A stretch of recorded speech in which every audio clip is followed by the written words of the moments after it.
ఇంకా మీరు సూర్యాపేటలో అవగాహన జరుగుతున్నాయి.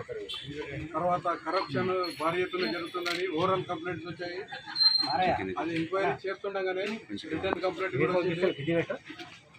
సూర్యాపేట డిస్టిక్ సంబంధించిన ఒక కంప్లైంట్ మా దగ్గరికి అప్రోచ్ అయ్యాడు. ఆయనకు సంబంధించిన 1200 గజాలు అంటే 1000 స్క్వేర్ యార్డ్ ఒకటి, 160 స్క్వేర్ యార్డ్ ఒకటి రిజిస్ట్రేషన్ చేయడానికి ఒకటి గిఫ్ట్ డీడ్, ఇంకోటి సేల్ డీడ్ చేయడానికి సబ్ రిజిస్ట్రార్ గారిని సంప్రదించారు.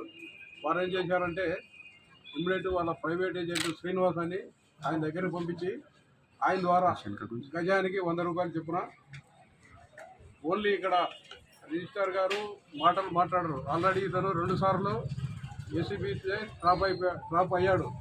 2007లో పరిగిలో ఒకసారి, 2018లో మల్కాజ్గిరిలో ఒకసారి. కాబట్టి జాగ్రత్త పడుతూ